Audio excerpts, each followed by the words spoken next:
Welcome to our channel. నేను మీ నవీన్. ప్రస్తుతం మనతో లైంగిక నిపుణులు డాక్టర్ ఎంజెడ్ఏ అస్కరే గారు ఉన్నారు. హాయ్ సార్, నమస్తే అండి. నమస్కారం సార్, అసలు జీన్స్ ప్యాంట్లు, అదేవిధంగా ఆ జీన్స్ ప్యాంట్ లోపల అండర్వేర్ వేసుకోవడం వల్ల కూడా పిల్లలు పుట్టకపోవడం అనేది ఒక కారణంగా వింటా ఉన్నాను. అది ఎంతవరకు వాస్తవం అండి? అసలు జీన్స్ ప్యాంట్లు వేసుకోవచ్చా, వేసుకోకూడదా? అదేవిధంగా అండర్వేర్లు వేసుకోవచ్చా? చాలా మంచి క్వశ్చన్ అమ్మా. దీనికి సమాధానం ఎవరు వింటారో వాళ్ళు బాగుపడతారు. తప్పనిసరిగా చెప్తున్నాను. ఎందుకంటే టైట్ పాయింట్ దొడిగినా, టైట్ అండర్వేర్ దొడిగినా దానివల్ల కలిగే ఫస్ట్ నష్టం చెప్తాను. అస్సలు మన బాడీ టెంపరేచర్ 37 డిగ్రీ అబ్బా. టెస్టికల్ టెంపరేచర్ 2 డిగ్రీలు బాడీ కన్నా తక్కువ ఉంటుంది. దేవుడు ఏం చేశాడు? దేవుడు మన ప్రకృతి మన టెస్టికల్స్కి మనం బయట పెట్టాడు. ఎందుకంటే ఈ బాడీ టెంపరేచర్ 37 డిగ్రీ ఉంది, టెస్టికల్ టెంపరేచర్ 2 డిగ్రీలు తక్కువ ఉంటే 35 డిగ్రీ ఉంది. కాబట్టి ఈ టెంపరేచర్ దీనికి తగలకూడదని దేవుడు దానికి ఏలాడి తీశాడు. హ్యాంగ్ అవి హ్యాంగ్ ఉండాలా, టెస్టికల్స్ అనేది ఏలాడుతుండాలా కింద. దానికి మనం టైట్ అండర్వేర్ లేకపోతే టైట్ జీన్స్ ప్యాంట్ తొడిగేసి అది మన బాడీకి అతికేస్తాం కదా. టైట్ తొడిగేసి మన బాడీకి అతుకుంటాయి వచ్చేసి.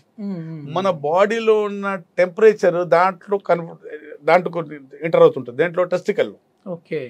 మన బాడీ టెంపరేచర్ టెస్టిస్ టెంపరేచర్ ఒకేలాగా 37 డిగ్రీ అయిపోతాయి. అప్పుడేమవుతుంది?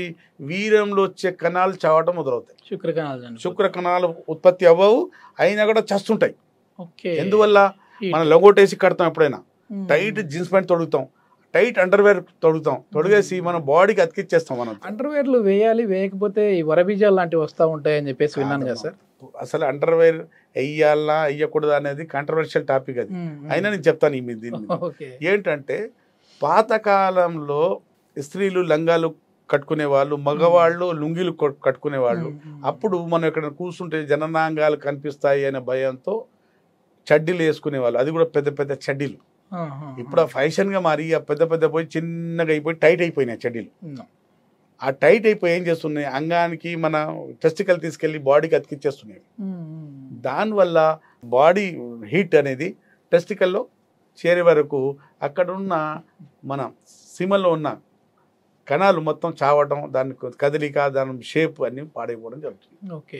అదే ఇక్కడ ముఖ్యంగా లూజ్ అండర్వేర్ దొరికితే ఏం కాదు, లూజ్ పాయింట్ దొరికితే ఏం కాదు. టైట్ పాయింట్, టైట్ అండర్వేర్ దొరికితే ఇబ్బందియే, కష్టమే. దానివల్ల సంతానం కలగకపోవచ్చు, సంతాన సమస్య రావచ్చు. Okay okay. ఈ స్పెర్మ్ కౌంట్ తగ్గడానికి కూడా ఇదే కారణం అంటారు? అవ్వచ్చు. కొందరికి స్పెర్మ్ కౌంట్ తగ్గడానికి కారణాలు ఏంటంటే, కొందరు బేకరీలో పనిచేస్తారు హీట్ ఉన్న చోట. హీట్ అనేది టాక్సిన్, దేనికి? టెస్టికల్స్కి విషం. హీట్ ఎప్పుడు తగులుతుందో అక్కడ స్పెర్మటోజెనెసిస్ అనే ప్రక్రియ తగ్గిపోతుంది, ఆగిపోతుంది, తగ్గిపోయే వరకు ప్రొడక్షన్ ఆఫ్ సిమన్, ప్రొడక్షన్ ఆఫ్ అంటే స్పమ్స్ తగ్గిపోయి కణాలు పాడై చచ్చిపోతుంటాయి.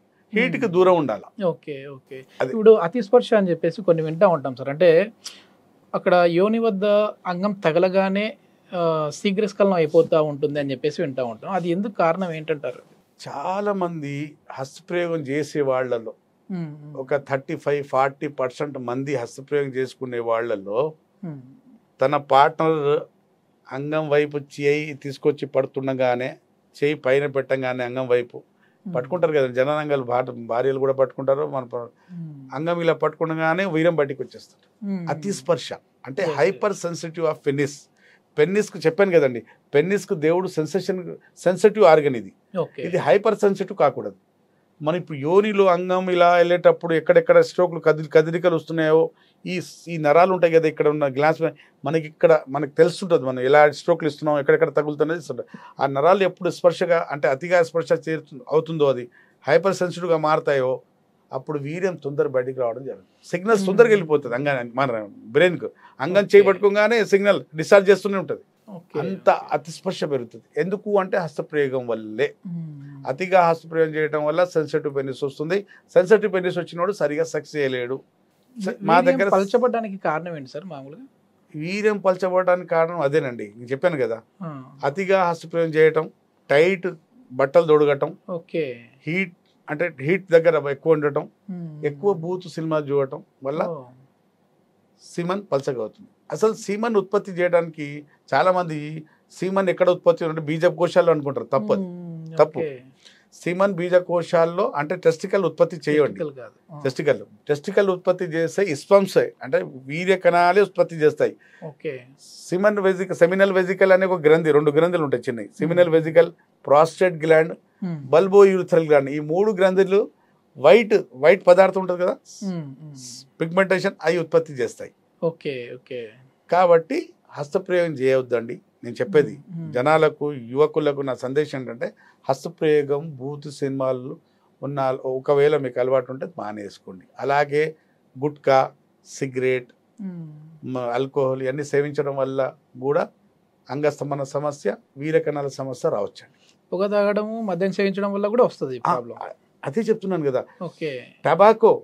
పొగాకు ఉంటుంది కదా, పొగాకు అనేది విష ప్రభావం ఉంటుంది మన టెస్టికల్ బీజకోశాల మీద. అంగస్తంభన కూడా తగ్గుతుంది, దానివల్ల సంతాన వైఫల్య సమస్య కూడా రావచ్చు. ఓకే. వీటికన్నిటికీ ఎట్లా మరి యునానీలో ట్రీట్మెంట్ ఉందా సార్? తప్పనిసరిగా అండి. ఓకే.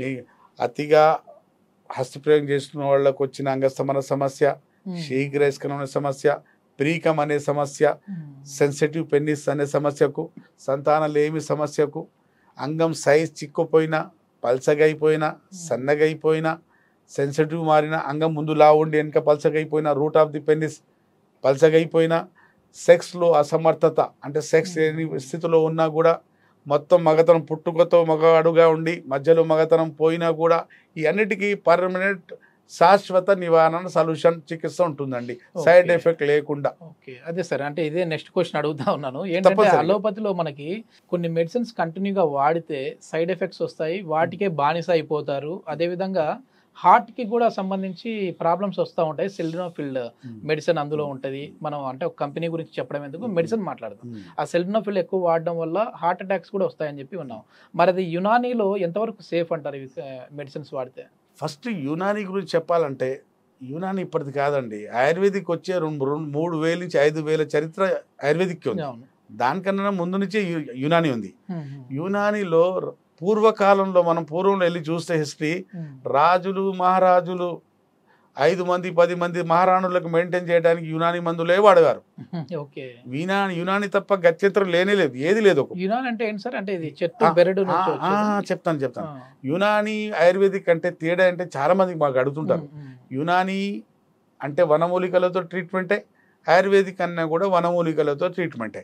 ఇక్కడ ఇద్దరికి ఈ 2 సిస్టమ్ ఆఫ్ మెడిసిన్కి తేడా ఏంటంటే, యునానీ అంటే ఇంటర్నేషనల్, మన వరల్డ్ ఇక్కడ మొత్తం దేశాలు ఏ దేశంలో అయినా మొలిచే మొక్క యూజ్ చేస్తాం మేము వరల్డ్ వైడ్గా. కానీ ఆయుర్వేదిక్ వాళ్ళు ఏం చేస్తారంటే, భారత వైద్య విధానం మన ఇండియాలో ఏ మొక్కలు ఉంటాయి అదే యూజ్ చేస్తారు. మాకు లిమిట్స్ లేవు. అంటే ఇప్పుడు సౌదీలో, దుబాయ్లో, చైనాలో, రోమ్లో ఎక్కడ ఉన్న మొక్కలు మేము యూజ్ చేస్తాం. అన్లిమిటెడ్ మా సిలబస్ అలా ఉంటుంది. ఆయుర్వేదిక్ వాళ్ళకు భారత వైద్య విధానం ఇంతే తేడా. కొన్ని చోట్ల మందులకు ప్రాసెస్తో కొంచెం తేడా ఉంటుంది, అంతేగాని దాదాపు బోతార్ సేమే. యునానీలు మాత్రం సైడ్ ఎఫెక్ట్ లేకుండా ఎరెక్టైల్ డిస్ఫంక్షన్కు శాశ్వత నివారణ ఉంటుంది. మొత్తానికి ఫైనల్ గా నేను ఫస్ట్ అడిగిన క్వశ్చన్కి అయితే ఆన్సర్ దొరికేసింది అనమాట. కట్ డ్రైవర్స్ అయితే మరీ టైట్ గా వేయకూడదు, జీన్స్ ప్యాంట్ వేయకూడదు. Okay, thank you.